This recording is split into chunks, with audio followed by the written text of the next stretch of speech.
Now, there's some important things to consider in regard to the question that was raised yesterday afternoon, and that is why intellectuals tend, by and large, to be opponents of the marketplace and of private enterprise and business. Some raised some theories yesterday afternoon, and there are some other theories that we should take a look at. A very important book, again, available from the Liberty Press. If you don't know about them, you check out their Liberty Fund website, and then they'll have the Liberty Press, a very large number of very important libertarian and conservative books, including, for instance, a beautiful, but the production values are terrific, a beautiful edition of Mises' Socialism, which still to me, I read it many years ago and have reread it since, still to me is probably the single most important book in the social sciences that I've ever read. Now, another book, the one I'm going to mention now, is by a German-American sociologist named Helmut Schirk. And he wrote an important book that is titled simply Envy. Envy.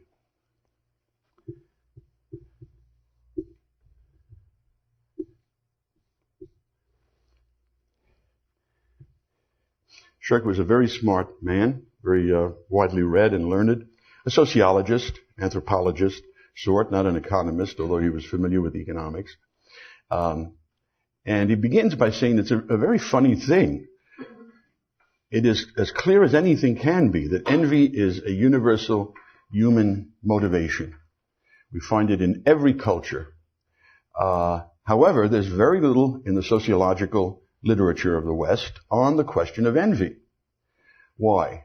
Because if it is as universal as it seems to be, and as deep-seated as it appears to be, then it stands in the way of that beautiful, perfectly harmonious, utopian society that the left-wingers and the socialists wish to bring into existence. And in connection with envy, he uses social psychology, history, anthropology, sociology, and this is basically what his theory is. Human beings are by nature prone to envy, which springs from a primitive conception of causality that interprets the good fortune of others as having been achieved at the cost to oneself.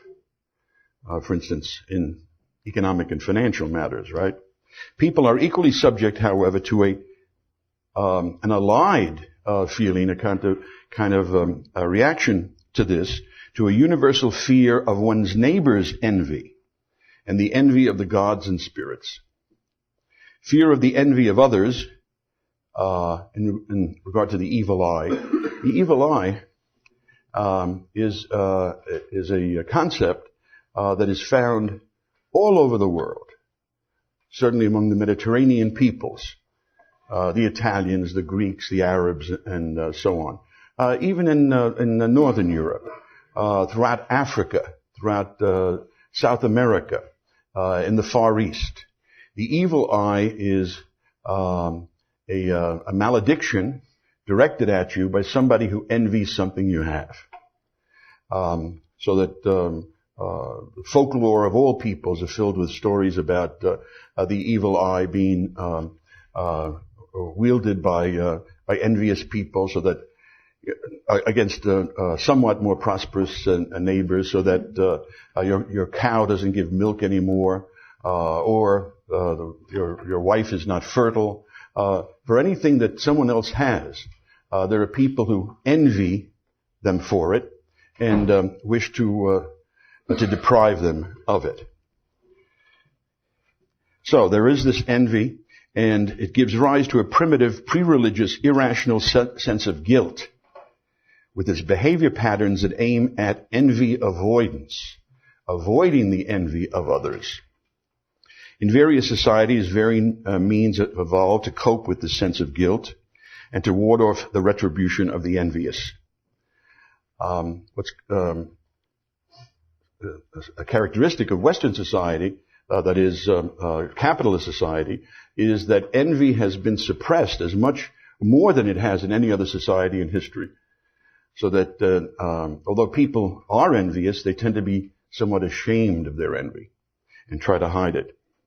With this is Shirk's theory going on. With intellectuals in capitalist society, envy avoidance, trying to avoid the envy of others, manifests itself in support for egalitarian causes.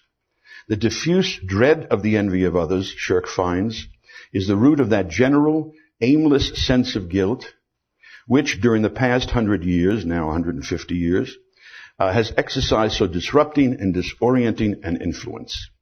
The pangs of guilt, sometimes called social conscience, and the naive assumption that there could ever be a form of society that was either classless or otherwise non-provocative of envy, have been responsible for the adherence to leftist movements of large numbers of middle and upper class people.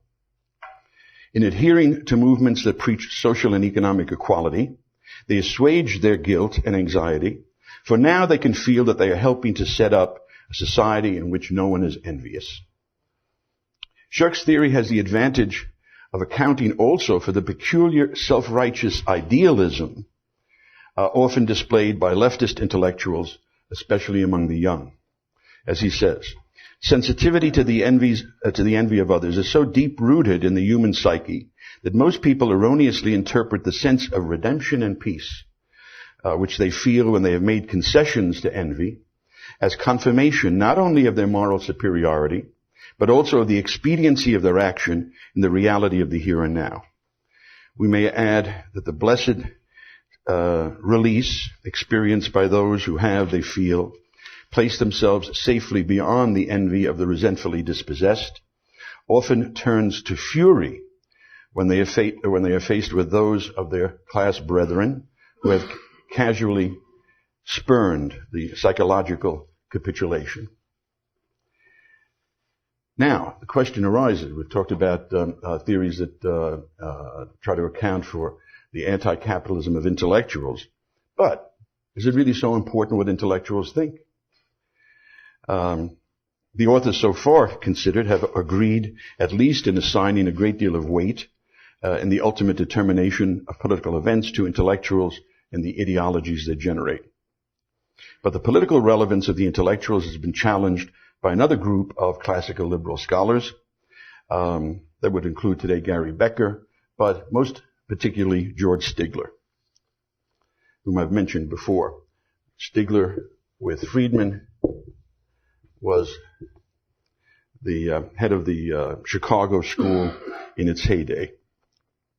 Stigler was aware that despite the many benefits they reap from the capitalist system, intellectuals have by and large been its implacable critics in all the sectors they dominate. In Stigler's view, claims regarding the decisive influence of intellectuals, however, are unscientific, since the claims have never been quantified and is subjected to empirical testing. Typical Chicago school positivist approach. In fact, he says, there is a total lack of any theory of how ideologies originate and change. In contrast, Stigler proposes to attack the problem with the conventional analytical methods of neoclassical economics. Hypotheses are to be formulated in quantifiable terms and tested against the data. A central implication of economic theory, he says, is that man is eternally a utility maximizer in his home, in his office, be it public or private, in the church, in his scientific work, in short, everywhere. A utility maximizer.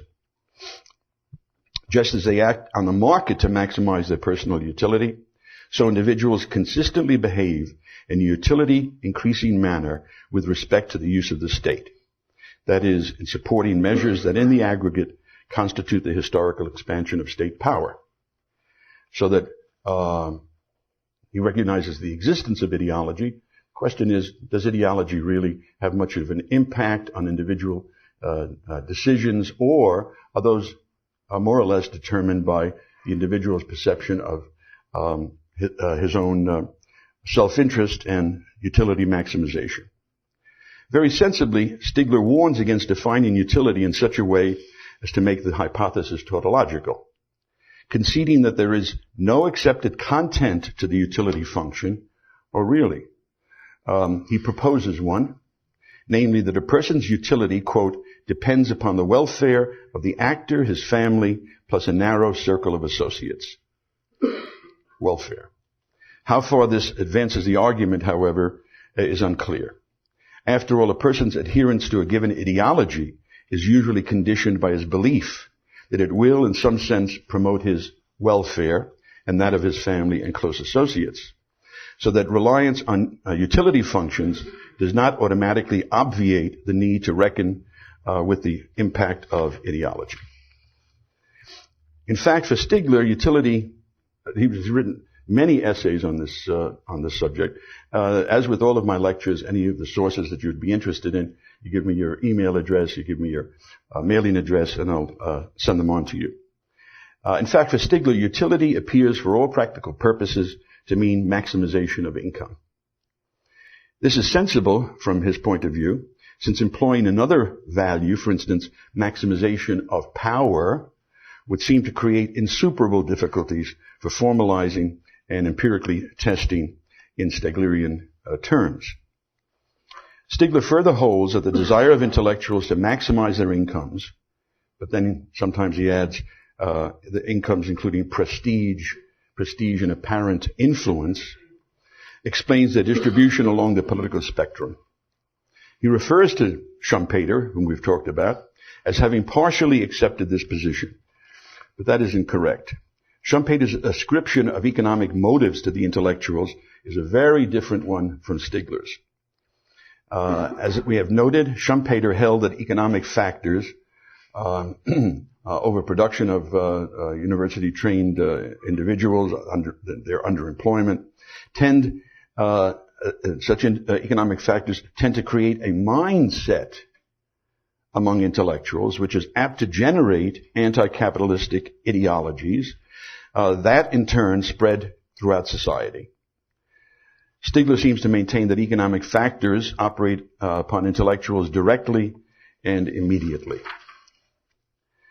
George Stigler, who was, in my understanding, a very great scholar, sometimes says things which are very hard to believe. George Stigler, that could also be said for Milton Friedman, by the way, especially in regard to his remarks on Austrian economics. George Stigler sometimes combined his deprecatory estimation of the influence of intellectuals with a similarly low evaluation of the influence of individual human beings altogether, including any political leaders.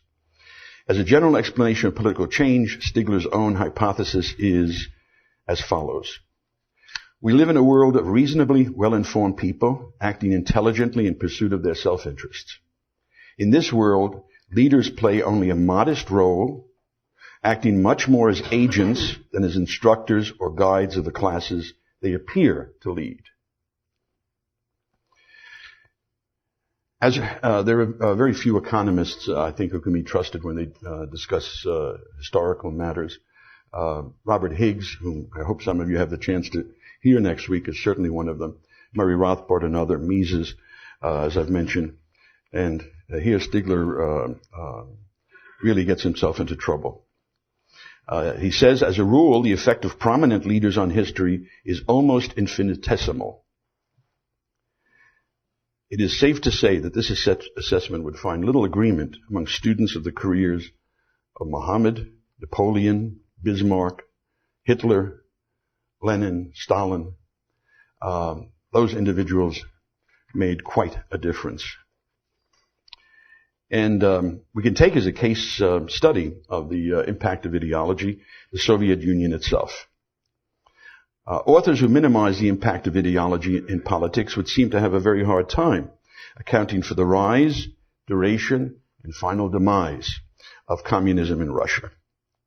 It is difficult to imagine what could explain crucial episodes in the history of Soviet communism if ideology is relegated to a subordinate position.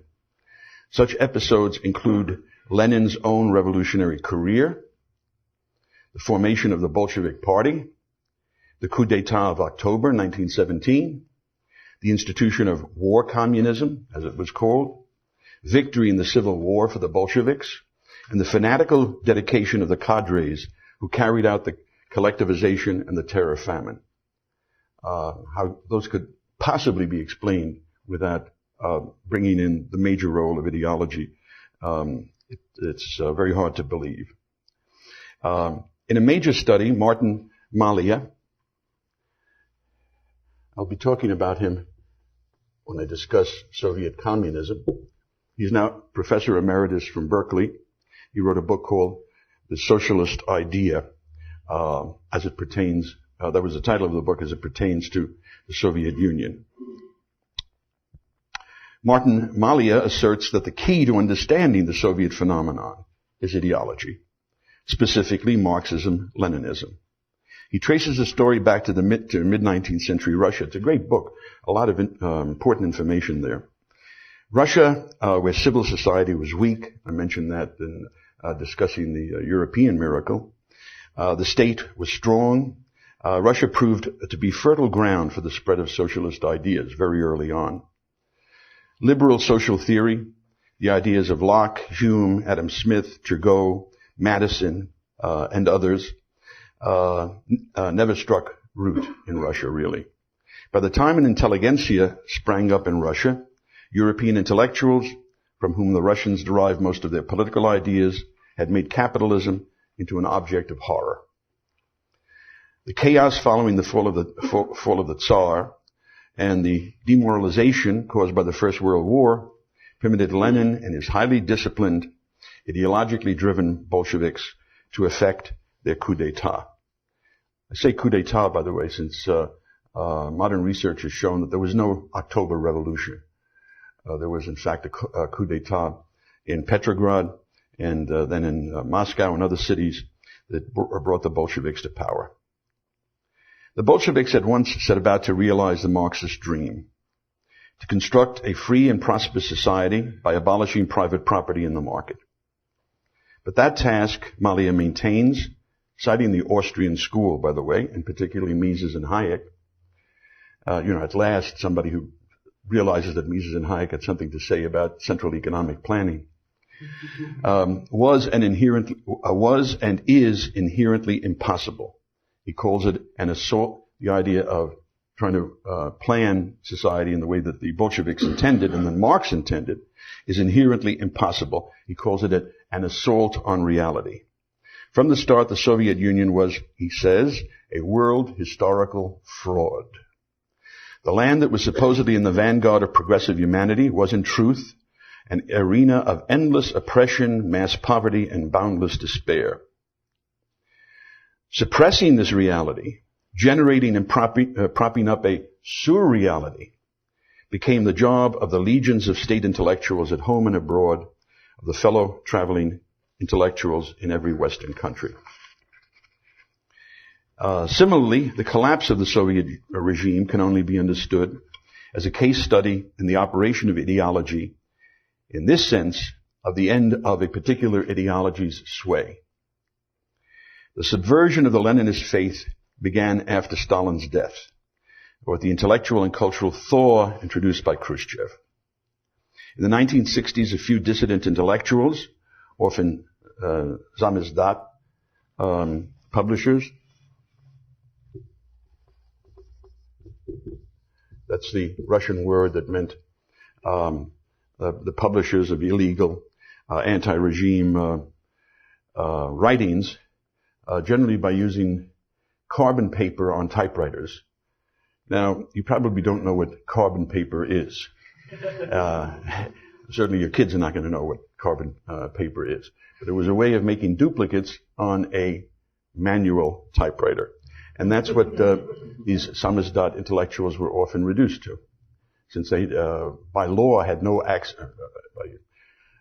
terror had no access to reproduction of writings by other means. These samizdat publishers sowed the seeds of doubt in small urban and university circles.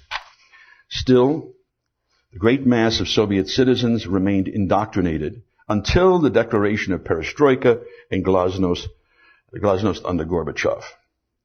It was a big mistake of his, especially glasnost, that is the open airing of political and other opinions.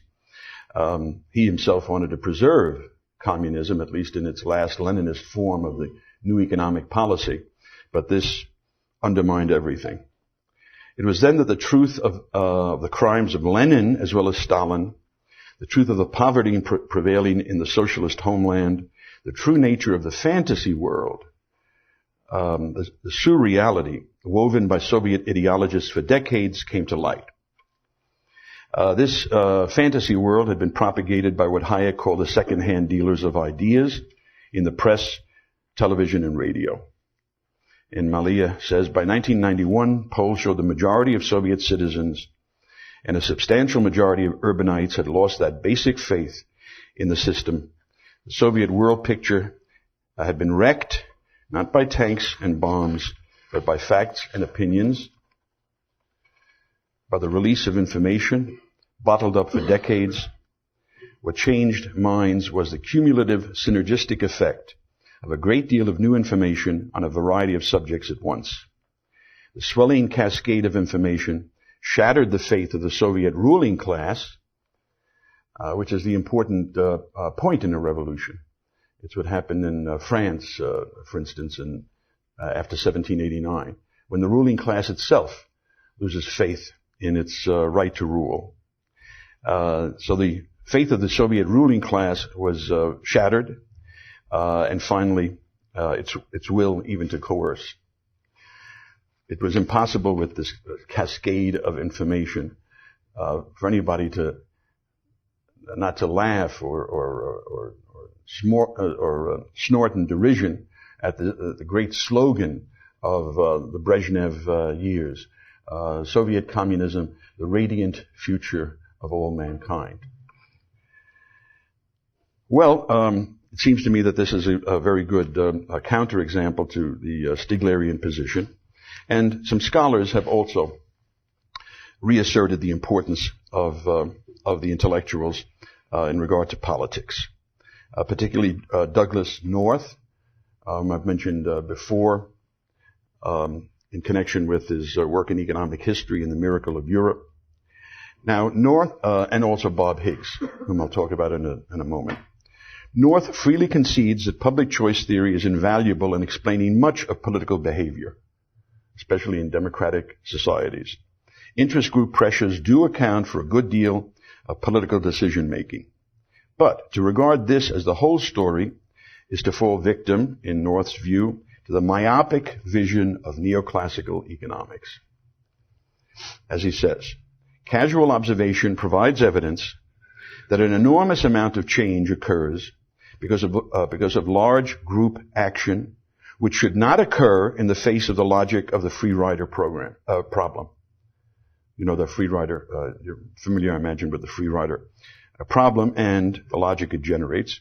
But he says, in spite of this, there is obviously, we can see it all around, an enormous amount of group action. Large groups do act when no evident benefits counter the substantial costs to individual participation. People do vote, and they do donate blood anonymously.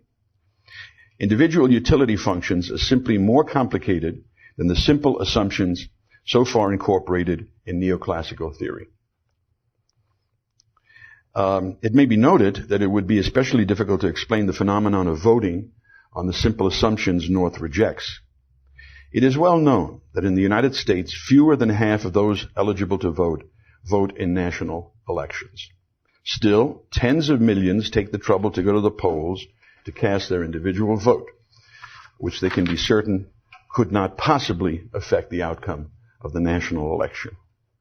I'll grant you 500 votes in Florida might. And if I had 500 votes to cast, I probably wouldn't bother to go to the polls. But a single individual vote can't possibly make a difference. It is, although nobody's bothered to investigate this, it is morally certain, I think, that there are more people who get killed in traffic accidents on the way to the polls than people who can make a difference in a national election with their one single vote. Ideology, according to North, is ubiquitous. It is an economizing device by which individuals come to terms with their environment and are provided with a worldview so that the decision-making process is simplified for them. The fundamental aim of ideology is to energize groups to behave contrary to a simple hedonistic individual calculus of costs and benefits. And aside from rare exceptions, to cap the argument, ideologies develop under the guidance of intellectuals. A crucial part of ideologies, ignored by scholars who minimize their significance, are judgments of right and wrong, just and unjust. In this connection, North presents an argument that might well give pause to followers of the Stigler position. If the concept of just and unjust is not crucial to the way in which choices are made, then we are left with the puzzle of accounting for the immense amount of resources invested throughout history in attempting to convince individuals about the justice or injustice of their position. In other words, if, as Stigler believed, people are reasonably well informed and act intelligently in pursuit of their self-interest, how are we to account for the massive and continual misuse, according to his way of looking at things, of resources in contending over questions of right and wrong? Robert Higgs is another critic of the Stiglerian position. And one of the two indispensable books, besides, of course, all the works of Mises and Murray Rothbard, that I want to mention to you, one of the two is Robert Higgs's book, Crisis and Leviathan. It is a treasury of important insights, analyses, facts, and in just a few pages, as far as I'm concerned, he settles this issue of whether ideology and intellectuals are important. In that book, Crisis and Leviathan, published by Oxford, he presents a detailed examination of the growth of the U.S. federal government in the 20th century, highlighting the importance of intellectuals. An understanding of ideology, he asserts, is essential to an understanding of the growth of government. Higgs, too, believes that the conventional neoclassical approach does not explain a wide range of political behavior. Drawing on the accepted conclusions of social psychology, as well as the writings of Amartya Sen, whom you may have heard of, won the Nobel Prize, generally considered a left-wing intellectual, but an interesting writer nonetheless. So drawing on various sources, Higgs notes that individuals often act to confirm, enhance, and validate their identity or self-image. For instance, he says, the kind of groups to which a person chooses to belong is closely connected with the kind of person he takes himself to be, which is a matter of prime importance to the typical individual. This also holds for the political dimension of the self-image that people have. Again, like North, Higgs stresses that in acting politically, people are often truly concerned with what is right and wrong, just and unjust, issues that cannot be reduced to a narrow hedonistic calculus. Citing Schumpeter on the purely formal nature of the utility theory of value, as employed by the Chicago people, which implies nothing regarding the content of people's wants, Higgs concludes that one cannot demolish an ideological fortress with the weapons of neoclassical economics.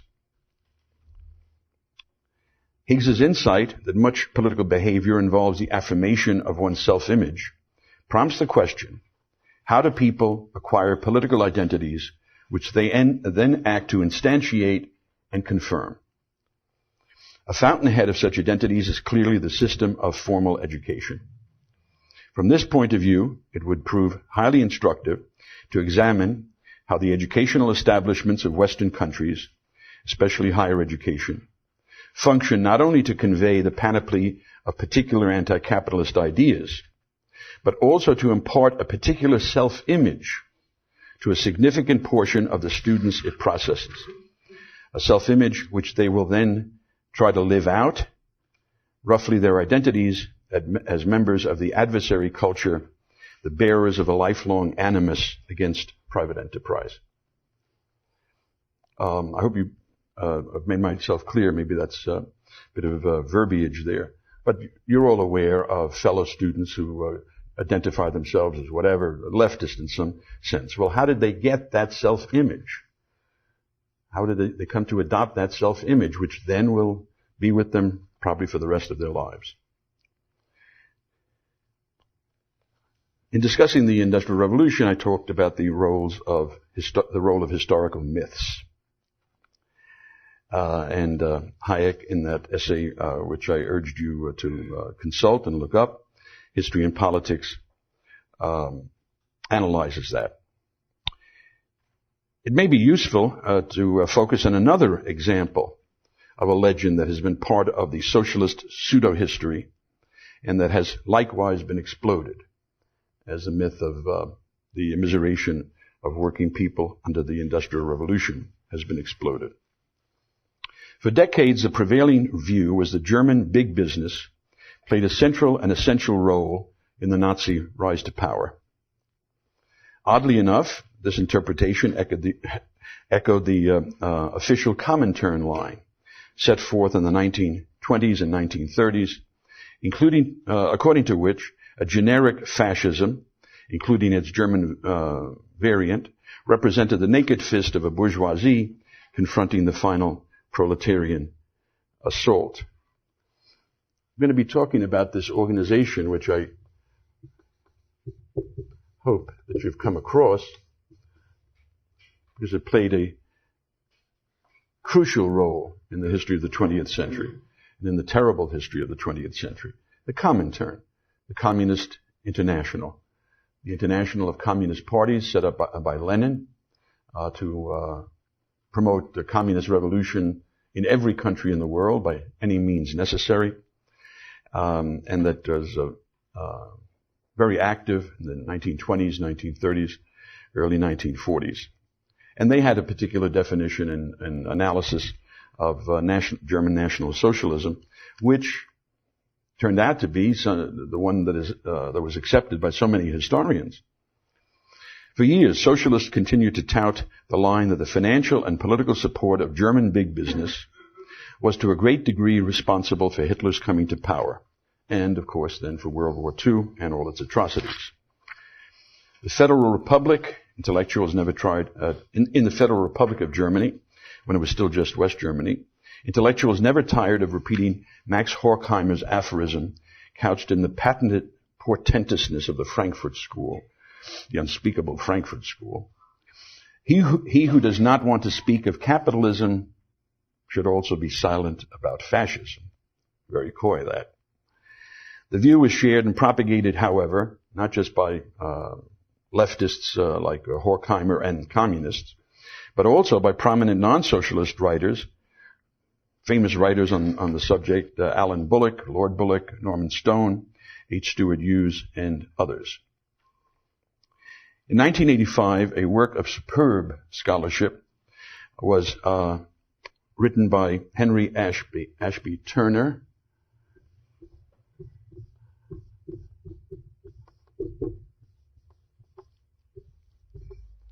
the great, in those days, the great Yale history department, who demonstrated that this interpretation was simply a myth. His own analysis is now accepted by practically all writers in the field.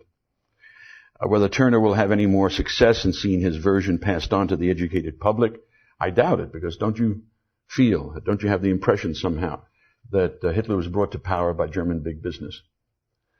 Whether his interpretation will have any more success than the demolition of the myth of the Industrial Revolution remains to be seen.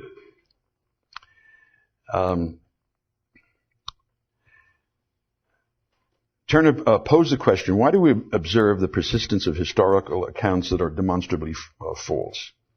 Towards the end of his work, he reflects on why so many professional historians should have accepted. All I can tell you is look at the book, German Big Business and the Rise of Hitler. It's very interesting, right? The History Channel has made it clear that the Nazi phenomenon and episode is more interesting and important than everything else that has ever happened in human history put together. So, and also you can see a great scholar at work. He goes into details. He went into the files of all of these German companies, found out, well, it couldn't be that their vice president was at this meeting with Hitler because he was at that time at another place. Details of that kind. To put it very briefly, what he finds is that the Nazis adopted the fundraising techniques of the German Social Democrats, but now applied to a substantially more affluent part of the population, the middle class. They charged for entry into their meetings. They sold matchbooks, playing cards with Hitler's picture on it, all sorts of fundraising techniques, and that was the major source of their funding, together with certain middle class businessmen. Big business hardly came into the picture at all. Now, why should so many people, so many historians keep repeating this? And he attempts, he says, as an ultimate conclusion, bias, in short, appears over and over again in the treatment of the political role of big business, even by otherwise scrupulous historians. It's not a question of they're fabricating evidence, but they're biased. And his general conclusion is this. Professional historians generally have little or no personal contact with the world of big business. Like so many intellectuals, they tend to view big business with a combination of condescension and distrust. Since almost all of those who have concerned themselves with the relationship between the business community and the Nazis have, to one degree or another, stood left, or at least left of center, a great many have found it difficult to resist the temptation to implicate big business in the rise of Nazism.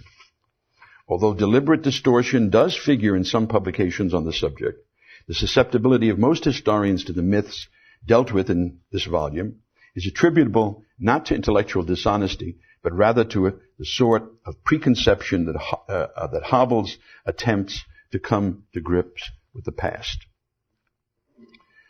Another way of putting Turner's explanation is in terms of one of the several components of the Marxist concept of ideology, as refined by John Elster. The individual's comprehension of social relations is any individuals, you, me, anyone, is inevitably skewed by the particular position he himself occupies in the network of these relations. He necessarily comes to understand the whole from the point of view of the part. Seen in this light, the root of the problem lies in the social position, the way of life, of the academic intellectual, whose views in turn profoundly shape and condition those of virtually all other intellectuals. Almost everybody who becomes an intellectual goes through college. Essentially, the academic intellectual is a mandarin, accustomed to reiterate the point that von Mises made, to living from an assured source of income. Usually taxes, but the case is similar with guaranteed endowments. As such, he will rarely find it possible to appreciate or even understand the way of life of capitalists, entrepreneurs, traders, speculators, men and women who live and die by the vicissitudes of the market. Thus, the problem turns out to be one not so much of invidious personal motivation as of a socially determined, distorted cognition. But in reply, one might object that it is academic intellectuals who, of all people, are morally obliged to free themselves from socially imposed blinders and to strive to see the market order as it really is. That they have manifestly not lived up to this obligation is, however, just another way of posing the problem that we've considered all along, of the animosity towards the marketplace of intellectuals. Now, I want to go on to discuss some of the particular intellectuals who have opposed capitalism, some of the most prominent of them. And I want to talk about the French Enlightenment to begin with, and then the rise of what Marx and Engels called Marx and Engels called utopian socialists.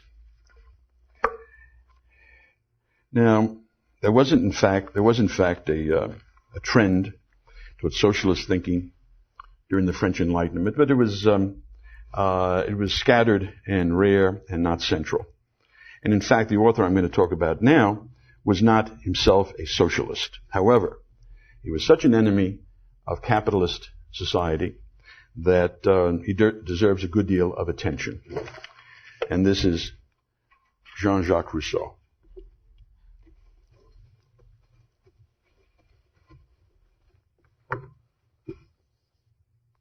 Might as well write the whole thing out.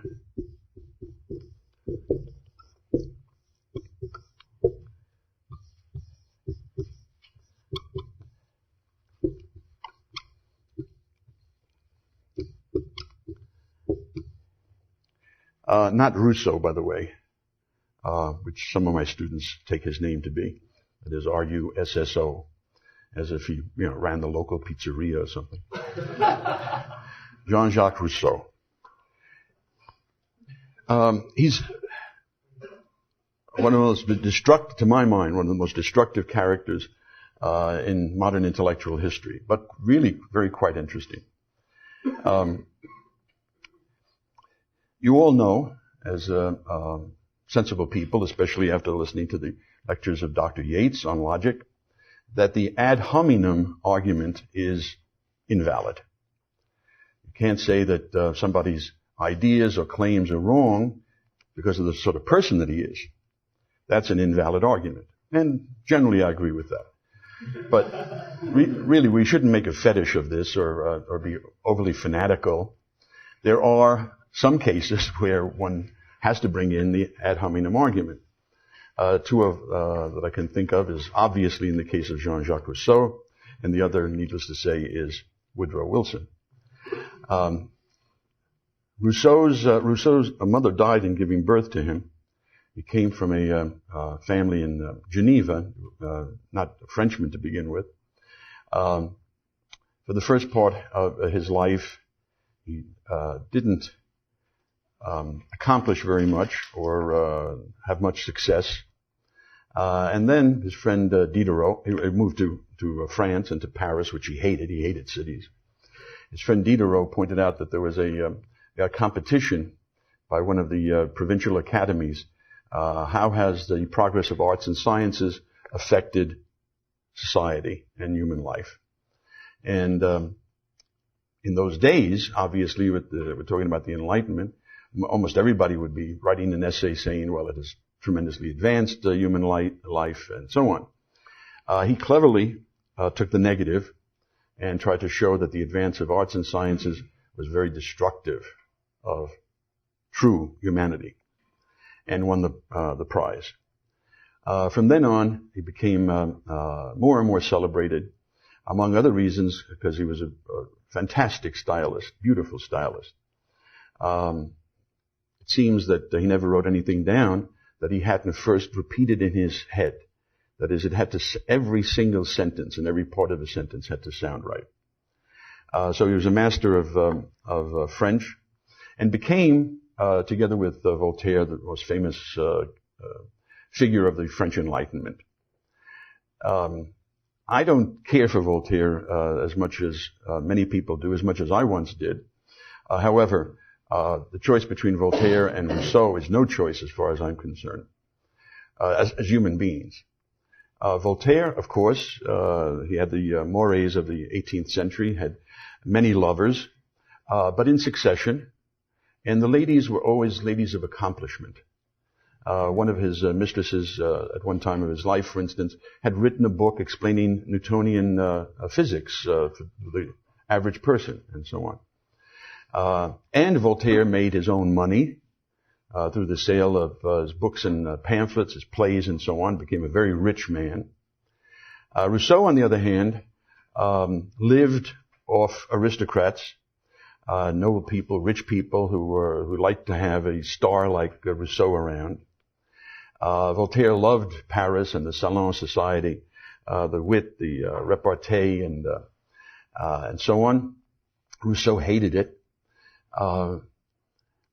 Voltaire read Rousseau's second important work on equality and inequality, and because Rousseau had sent him a copy of it, and he thanked Rousseau kindly for the gift, showing why human beings really should go back to the jungle and operating like as if they lived in trees. From the start, they hated each other, and they kept reporting each other to the police. Voltaire once said that Rousseau is to human beings as the ape is to man. Rousseau is to philosophers. He's supposed to be a philosophe, right? As the ape is to man. Now, in contrast to Voltaire's private life, whatever you want to think of that, nonetheless, there was certainly a certain style to it. Rousseau had a common law wife, Thérèse Levasseur, who was a domestic servant in the boarding house where he lived, and he fell in love with her. This is something out of Atlas. He fell in love with her because she had a provincial accent, and everybody made fun of her. So she was a kind of poor, pathetic creature, and she was his common law wife, and I guess he was faithful to her through his life. However, she was not what you could call a polished lady of the sort that Voltaire preferred. She could never remember the correct sequence of the months of the year, for instance. And once, when some priest came to visit Rousseau in his room, she thought he had been the Pope, that he was the Pope, and she boasted to her girlfriends that the Pope came to visit her husband. Now, Rousseau had 5 children from this woman, and now we're getting into his social philosophy and how that perhaps comes out of some of his own personal experiences. Every single one of them he gave up for adoption. A friend of his, one of these aristocratic ladies, wrote him and said, "How could you do that? You who have written on education and on the cultivation of the minds of the young, who have talked in such glowing terms about childhood and youth and so on. How could you give up your own children?" And he said, "Madam, please, I'm not in a position to give them what they need. I can't give them riding lessons. I can't give them fencing lessons. I can't pay for an expensive education. I do not have the means. Let society, which makes these demands on parents to spend in this way for their children, let society take care of them." This is only one example of the fact that he was the originator, as far as I can see, of the society made me do it excuse. That I'm not responsible, people aren't responsible, it's evil society that makes them do the sort of things that they do. Somehow, if we got back to nature in some primitive form, we would be much better off. As I say, he had a good style, and some of his very deeply flawed ideas caught on for that reason. In his essay on inequality, he says, "Private property originated when the first scoundrel fenced off a piece of land and said, 'This is mine,' and found the first fool to believe him." Voltaire answered this in correspondence by saying, what is he saying?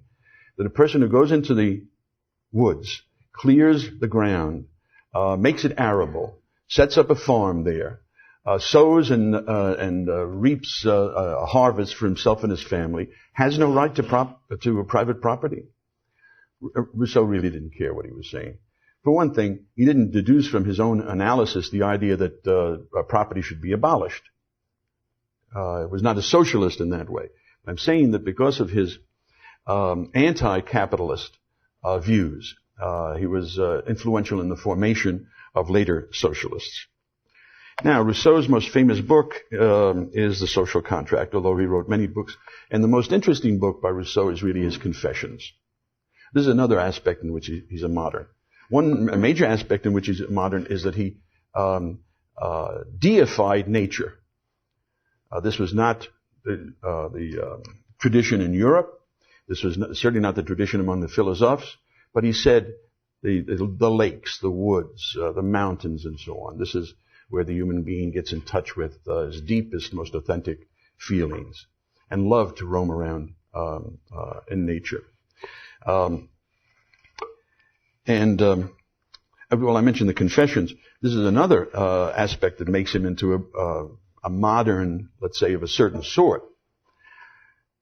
Voltaire was, by the way, a bourgeois. He was not an aristocrat. Voltaire had a bourgeois sense of discretion and dignity. Rousseau, on the other hand, says in his Confessions, I will tell you everything. I will make myself transparent to you, so you see who Jean-Jacques really was. And he tells us things which, I'm not going to get into this, among other things, the Mises Institute doesn't allow it in public lectures. But he tells us things we really didn't want to know. But on the other hand, what he shows in his Confessions is one of the deepest, if maybe the deepest feeling that he had was his hatred of any inequality. He says that sometimes he's seen a big dog attack a small dog, and when he's thrown rocks at the big dog, because it just seemed so unfair to him, this inequality of power. And inequality leads, of course, and private property leads to all sorts of viciousness.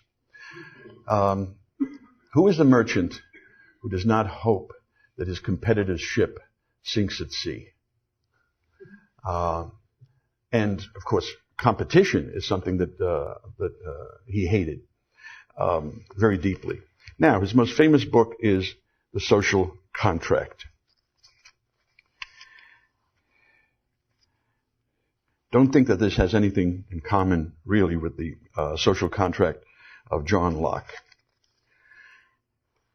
Rousseau is sometimes put in the liberal tradition. And, okay, you're going to put Keynes in the liberal tradition, that's bad enough. But to put Rousseau in the liberal tradition causes a total collapse of any kind of coherence in the conception of liberalism. And one reason people do that is because I would say they don't read very carefully. This is how the social contract begins, and maybe you've heard these words. Man was born free, and he is everywhere in chains. How did this transformation come about? I do not know. How can it be made legitimate? That question I believe I can answer. Maybe you've heard those lines. Man is everywhere in chains. Does he say he's going to strike off the chains? No. How can that be made legitimate? You follow what I'm saying? Scholars don't seem to be able to get what Rousseau's talking about. He's talking now about how to legitimate the enslaved condition, or relatively enslaved condition, of human beings in society. Well, famously, he talks about the social contract, very different from Locke's. Locke's social contract was the setting up of government in order to ensure the natural rights of life, liberty, and property, and government to be given certain very restricted authority and power. In Rousseau's view, it's different. The different articles of association of human beings in society are reducible to a single one, namely, the total alienation by each associate of himself and all his rights to the whole community. Thus, in the first place, as every individual gives himself absolutely, the conditions are the same for all. And precisely because they are the same for all, it is in no one's interest to make the conditions onerous for others. Since each man gives himself to all, he gives himself to no one. And since there is no associate over whom he does not gain the same rights as others gain over him, each man recovers the equivalent of everything he loses, and in the bargain acquires more power to preserve what he has. This is very typical of Rousseau. He has a very nice style. Did you notice the contradiction? Each individual gives up everything to the community, and now he says he acquires the power better to preserve what he has. He doesn't have anything. He's given everything up, according to Rousseau. Now, and much more could be said about this, but that's the essential problem with Rousseau. The total alienation of everyone's rights to the community. And through that, the creation of something he calls the general will. He has a chapter here that people who consider him a liberal should pay more attention to. The chapter called the Lawgiver. The Lawgiver, or the legislator.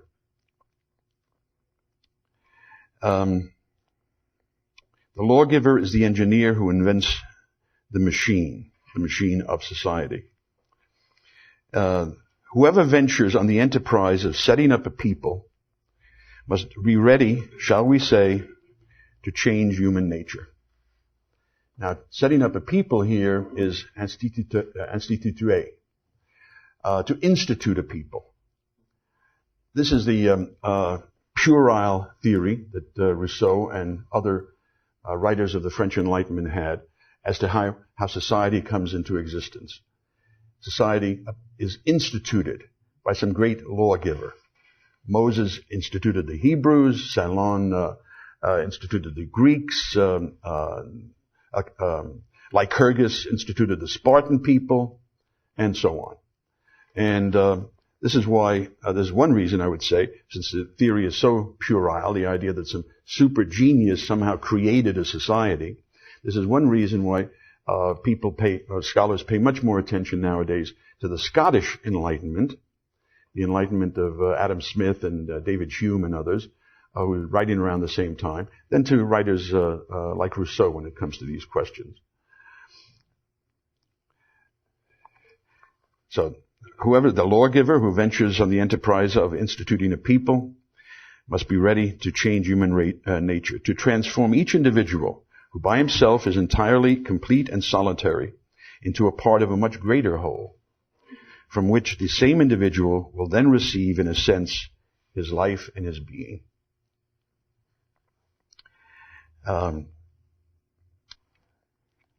So much, and more can be said about this. For instance, he says, a sublime reason which soars above the heads of the common people produces those rules which the lawgiver puts into the mouths of the immortals. Okay? So this lawgiver, this really superhuman individual, who institutes a people by setting up the basic social rules and pretends that some God had made up these rules. He's suggesting, for instance, Moses created the Hebrew people by pretending that God had sent down the Ten Commandments. And there's more along these lines, but people should also pay attention to a couple of chapters towards the end of his book. In the ideal society that he proposes in the True Republic, he's going to revive the Roman institution of the censors. Censors, not so much really in regard, as we use the term now, in regard to literature and other artistic productions, but censors meaning boards empowered to inquire into the personal morality of individuals, the personal behavior of individuals, and to expose individuals who have acted immorally. Just as a general will is declared by the law, so is the public judgment declared by the office of the censor. And there is no limitation on what the censor may investigate, because it is legislation that gives birth to morals. A more perverse and ridiculous statement about on social theory could hardly be imagined. First there was legislation, right? First there was the lawgiver, and it comes up with his laws and so on, and then somehow morality comes from that. Whereas it's a truism of a social theory, of anthropology, sociology, and so on, that every society, every tribe even, produces a set of morals. How could it exist otherwise? How could it continue to exist otherwise? And then very gradually and eventually, legislation comes into existence. Now he has another chapter, the civil religion. Rousseau was not an atheist, as some of the French philosophers were. He was really what can be called a deist.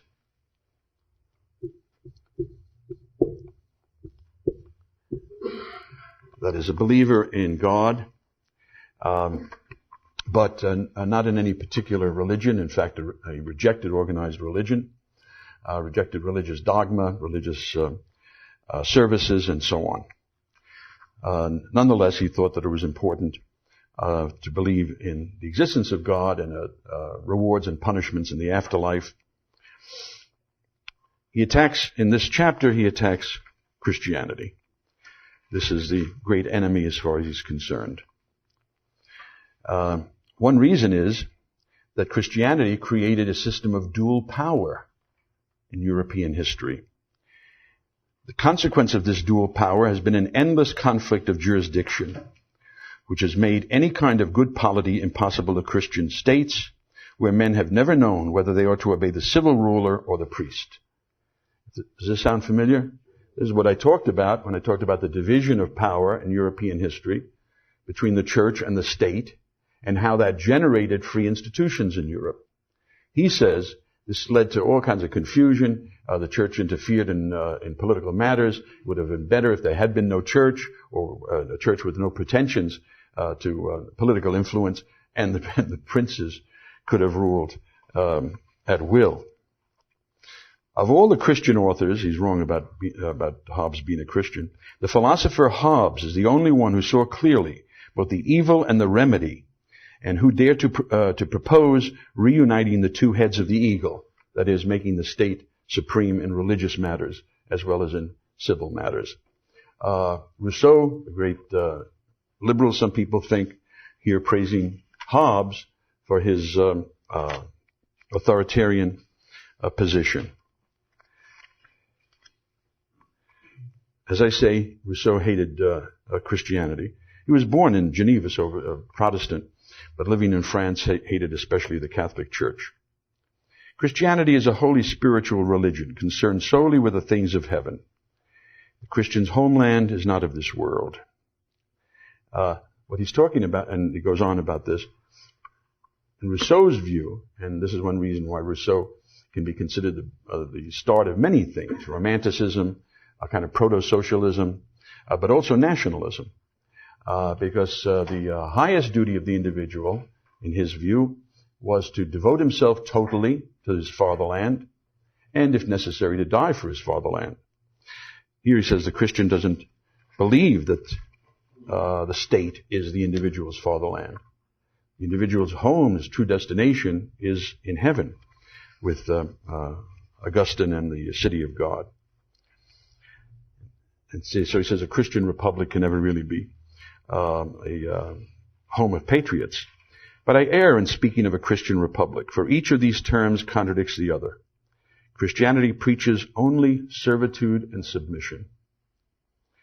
Right, you'd never heard of the Christian preacher, the Presbyterian preachers rebelling against the Stuarts, or the New England preachers rebelling against George III. Well, that was a little later anyway. Or the Dutch Protestants. Christianity preaches only servitude and submission. Its spirit is too favorable to tyranny, for tyranny not to take advantage of it. True Christians are made to be slaves. They know it, and they hardly care.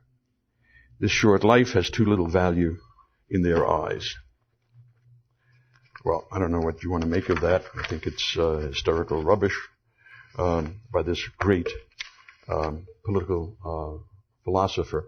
And, to think that, maybe I've said this more or less before, that so much effort has been devoted to trying to disentangle the contradictions and the nonsensical statements of Rousseau on the one hand, whereas Benjamin Constant, as I told you, until recent years has been relatively relegated to oblivion in the English-speaking world, at least.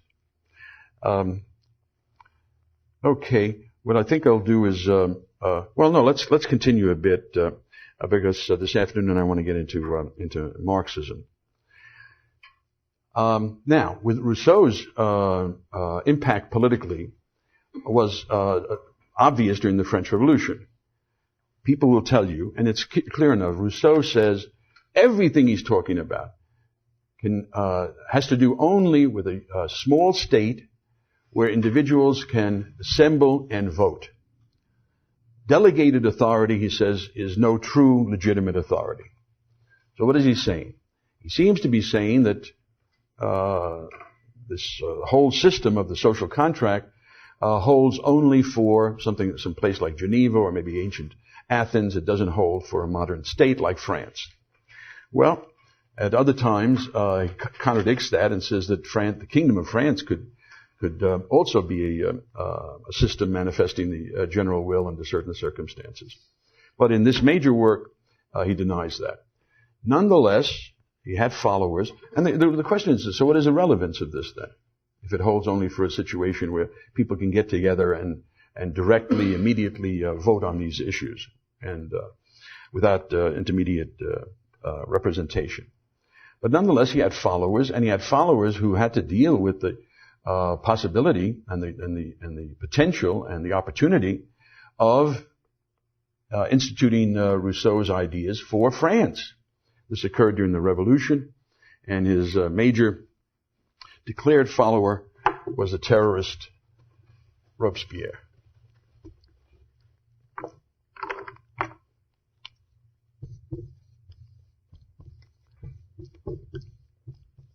Writing this in red for blood. Robespierre claims to have actually met Rousseau when he was younger. In any case, he constantly talks about Rousseau. And he was the major figure, as you probably know, in the Reign of Terror. The idea was that Rousseauian virtue, the total dedication of the individual to the welfare of the state, had to be brought about in France. France had to be made over in the image of, the favorite image of the people like Rousseau and Robespierre, ancient Sparta. Not even so much Athens, but ancient Sparta. This, and not any practical need to oppose invasion or anything else, accounts for the last burst of terror under Robespierre in the spring and summer of 1794.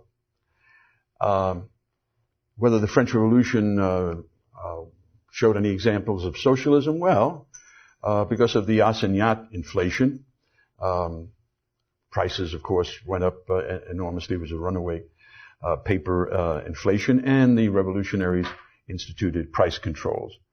Guess what effect the price controls had? And the shortages that were created, people were living on the margin already, led to further terror, and then a general law of the maximum, as it was called, overall price controls and wage controls. And so state management of the economy, which lasted just a very few months. You could call that an example of socialism.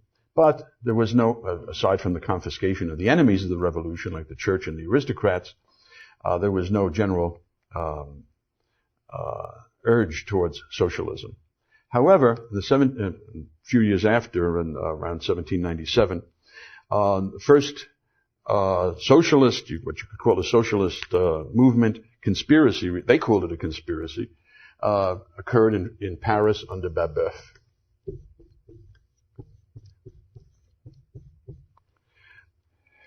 They were somewhat inept, and it was called the conspiracy of the equals. They were somewhat inept conspirators. They would hold meetings to plan and further their conspiracy and hand out leaflets to people announcing where the meeting was to take place. They were all arrested. They were all put on trial. Babeuf and his co-conspirators had a bit of a theoretical structure. And one thing that's interesting from from these writings is this. Everything is to be run by the community. There's not going to be any private property. Everybody will work for the community. Everything that they produce is going to be put into storehouses and then distributed to people according to need. And they say, if you think that this can't work, look at our great revolutionary armies. Our armies are an example of this kind of system. They don't use the word socialist yet, but essentially what they're saying, our armies are socialized enterprises, and look how immensely successful they are.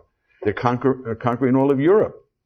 So why can't, people say, if we can put a man on the moon, why can't we, do X, Y, and Z? If we can conquer Europe through this kind of socialized effort, why can't we run the economy in the same kind of way? But they were put on trial, and most of them were executed. There follows a period of thought, and Paris is the center of it, that the Rousseauian idea and Jacobin idea never dies out. Paris is Red Paris until the last gasp of radicalism and revolution in Paris in the Paris Commune of 1871. And then after that, I think it's the case that real estate prices in Paris, virtually everywhere, get so high that it becomes quite a conservative town. But Paris is the center of revolutionary, radical, and what is now safe to call socialist thought and agitation for the next few decades. This itself, by the way, is one superfluous refutation of the Marxist theory of history. According to the Marxist theory of history, socialism should have arisen in England, right? Because England was much more advanced in the way of capitalism than France was. It didn't. It originated in France, although there was Robert Owen in England, but a very minor figure compared to the French thinkers. Because in the first decades of the 19th century, you have a series of French thinkers, as we'll see, who decisively influence Karl Marx and the German socialists, and are important in that respect. Now, the best book on socialist thought, by far, single volume, large single volume, is by Alexander Gray.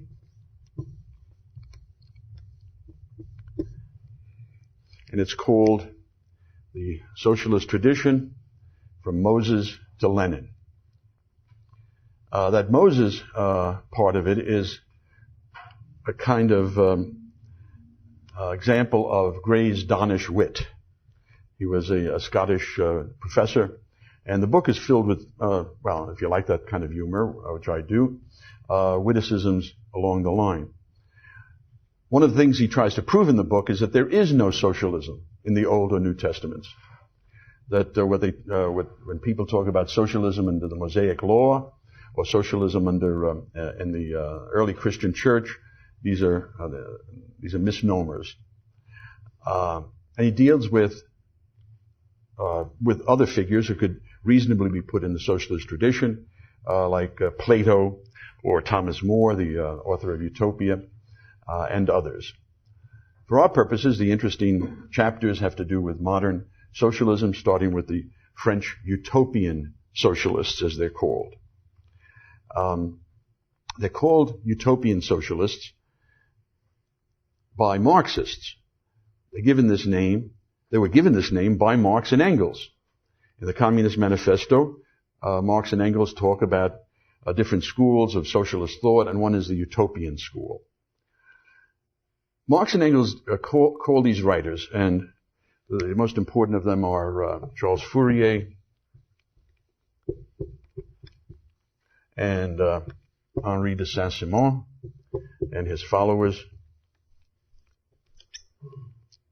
And Marx and Engels call them utopians not because they had a kind of utopian vision of what society could become eventually, an unrealistic utopian vision, because Marx and Engels had exactly the same vision. They were utopians because they did not believe in the historical inevitability of socialism. They didn't have a Hegelian understanding of the historical process. They just hoped that somehow socialism would come into existence. Fourier had his plans for setting up communities, and he'd be in some Paris cafe at a certain hour of the day, available to any millionaire who wanted to come and invest in these socialist communities. Well, Marx and Engels says it's ridiculous. That's so unrealistic. That's so visionary. So that should be kept in mind, I think, because Marx and Engels themselves had an absurd view of what socialism would bring about in the way of total harmony, total freedom, absolute prosperity, and so on. Now, I can say a few things about Fourier. Poor Fourier. I mentioned to you that Mises wanted to call the psychiatric ailment, the mental illness of being envious of successful people in a capitalist society. He wanted to call it the Fourier complex. Well, I mean, leave the poor guy alone. He believed that communities could be set up where everyone had to work, and the work could be made such that work would be the people would bound out of bed in the morning to run to go to work. And how was that possible? How that was possible was that every single human instinct is going to be satisfied by the work that is done. There is, for instance, the papillon instinct, the butterfly instinct. You don't want to do the same work all day long, right? You get tunnel vision from that kind of thing. So there would be platoons doing different kinds of work, and you'd go from one platoon to another every couple of hours. Okay, so you don't have to do the same work. You could be digging ditches one time. You could be building a housing unit another time. You could be putting out a newspaper another time during the same day. Abolition of the division of labor. There are dirty jobs to be done in society. However, it is a very happy circumstance that children like to mess around in the mud. Okay, so we have kids doing that. And then he went around as a traveling salesman, and spent his evenings, writing this stuff up. All of these different labor platoons somehow would be so arranged as to have young ladies also involved in them, so that this would add to the merriment in the course of the day. And ultimately, he literally says, and it's he was a disturbed man, but he literally says that the seas would turn to lemonade, lions would be tamed, could be ridden by humans, and on and on.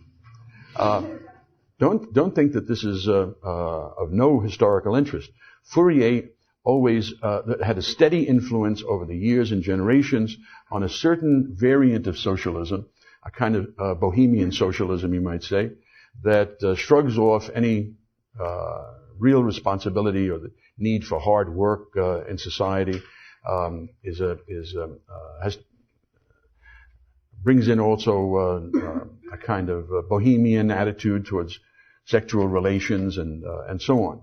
That did have an influence over time, not a major influence, but a steady influence on a certain kind of socialism. Much more important was Saint-Simon and the Saint-Simonians. And that and Marxism I'll leave for a discussion for this afternoon. Thank you. Now we're going to have, thank you. We have some time for questions and comments about the role of the intellectuals, about the origins of socialism, or if you've thought of something along the line about previous topics that have come up. Yes? Do you think the conception of Rousseau as a liberal was somewhat propagated by conservatives like Burke and the Dutch anti-revolutionary party, kind of lost their distaste for liberalism? Yeah, that's a good point. Yeah, to people who don't know very much about the French Enlightenment, you they're apt not to make such distinctions, not to make important distinctions between writers who are terrific classical liberals like Turgot, for instance, or decent conservative type liberals like Montesquieu on the one hand, and people like Rousseau. At this time, we talk in England. We have the great Tory writer whom everybody loves, really, Samuel Johnson, who was asked in Boswell's Life of Johnson. Boswell asked him one time, "What do you think of these French philosophers?" And Johnson says, "They are more evil than any felon who has gone from the Old Bailey these many years. I would like to see Rousseau and Voltaire transported to the plantations." As indentured servants, right? Whipped and living out their life, harvesting the crops. So that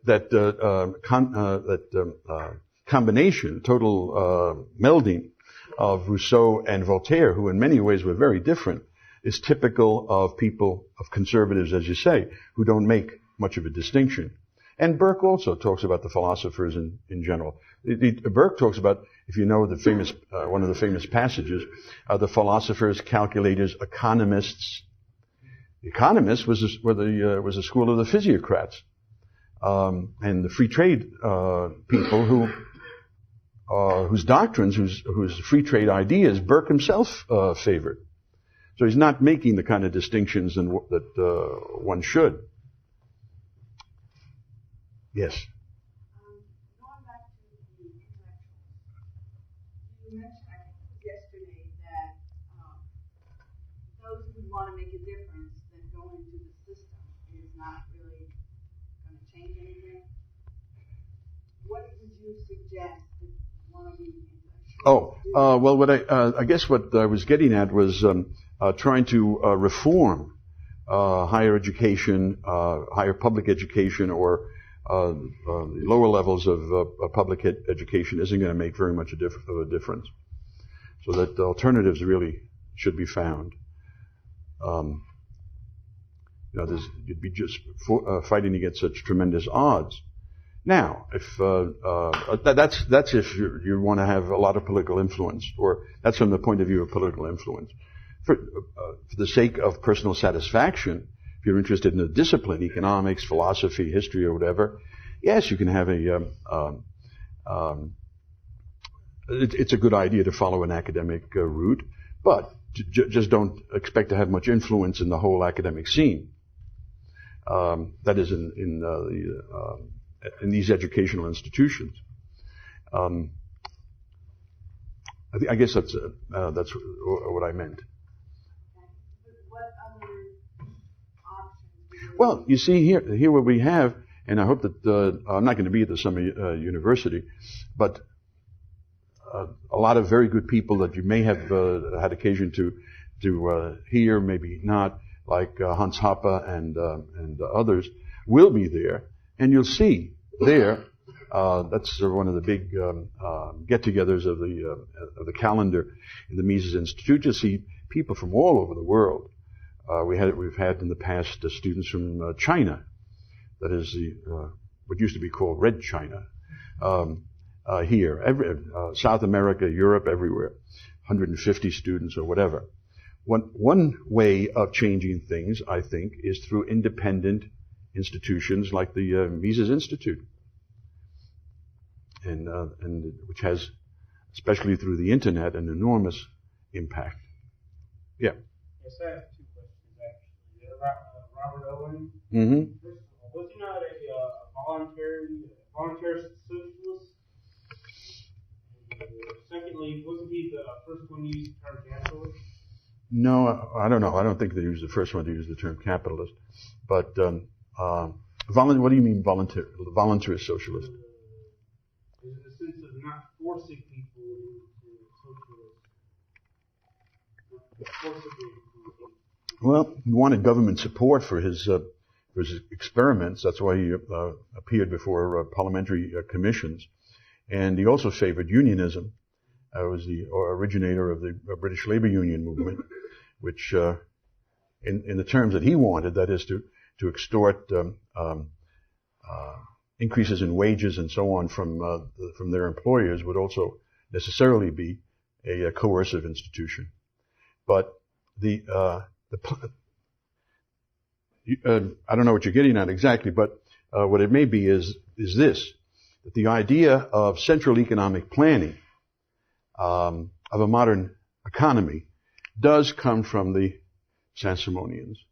As we see with Fourier, you have small collectivist communities.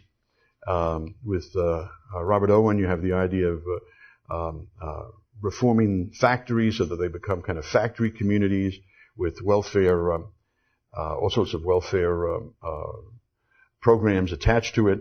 But the modern idea of socialism, of collective ownership of the means of production and central planning that the Marxists take over, comes from the Saint-Simonians. Yes?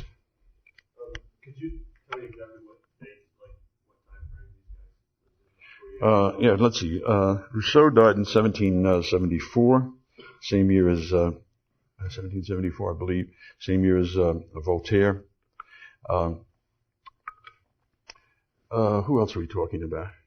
Oh yeah, Fourier, the first decades of the 19th century. Robespierre was guillotined in 1794. Babeuf, the Conspiracy of the Equals, was 1796, 1797. During the extended French Revolution, if you want to look at it that way, that ends with Napoleon, but after Robespierre. What's that? Let's see, I think he testified before parliamentary commissions around 1825. So that'd be a midpoint. Yeah. I think Emmy brings up indirectly the idea that capitalism or free market, whatever you want to call it, can't exist just anywhere. It has to have a foundation, a cultural foundation first, such as respect for law and order, recognition of property rights, and it can't just exist anywhere with just any people, but it has to exist in a cultural situation where people accept the foundations which make capitalism possible. Mm-hmm. And when I was reading liberalism, I thought that Mises didn't give enough emphasis to this cultural foundation when he had this idea that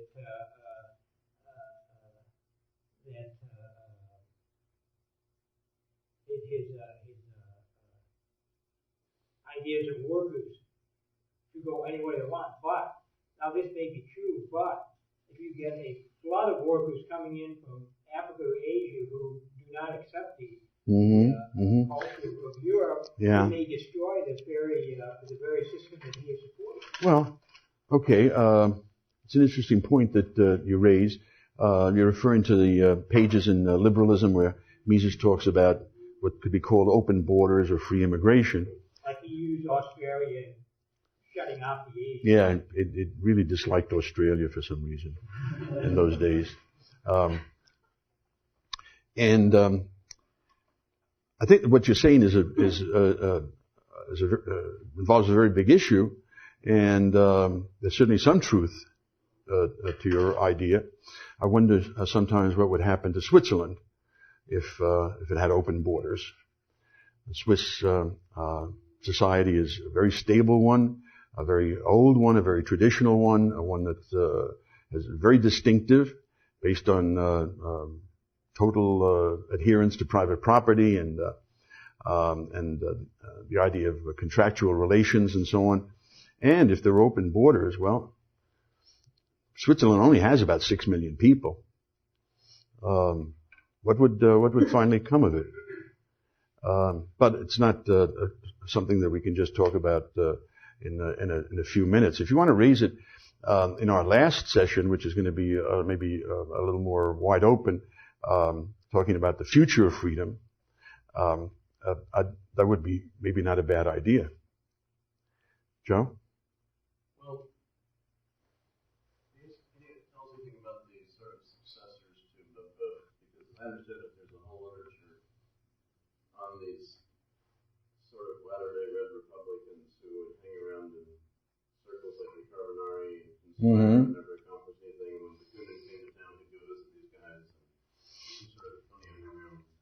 Yeah, there was, as I say, there was a revolutionary subculture in Paris for a long time. And during the Revolution of 1848 in Paris, Revolution of 1848 affected most of Europe. I think it was the first time that during the June days, as they call it, first time the red flag was raised. Not the tricolor flag of the French Revolution. Now beyond that, the flag of the social revolution, the flag of the red flag, as it was, and that was crushed pretty easily.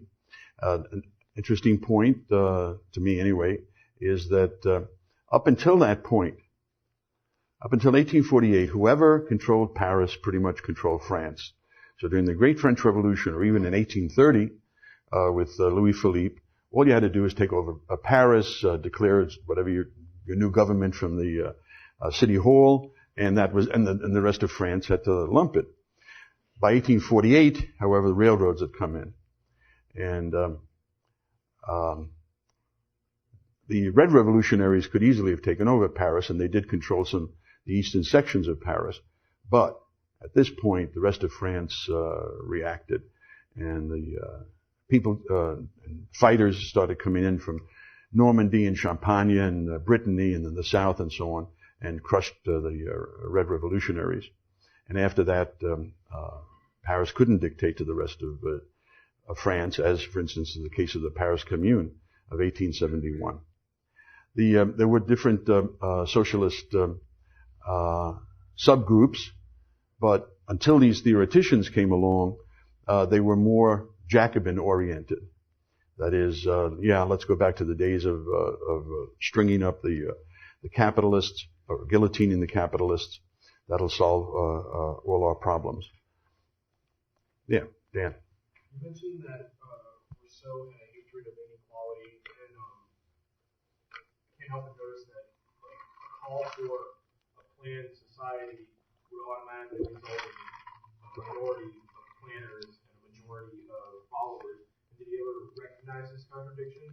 Well, Rousseau didn't favor the planned economy. But what you call obvious and clear did not occur to some very brilliant minds.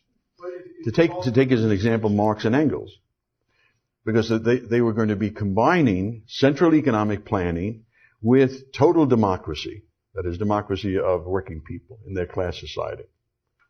So the masses would vote on everything? Nobody wrote it out in detail. The collected works of Marx and Engels are in about 40 to 50 volumes, depending on the edition you're talking about. And you could collect in a few pages, maybe 20 pages altogether, very repetitious pages, everything they have to say about the future socialist society. And it's mainly just platitudes, that it'll be a society where the free development of each is a precondition of the free development of all, which is really very informative. You have to hand it to Fourier, as dotty as the guy was, telling us what color they were going to paint the dining hall and the future socialist communes. At least he did go into substantial detail. Thank you very much.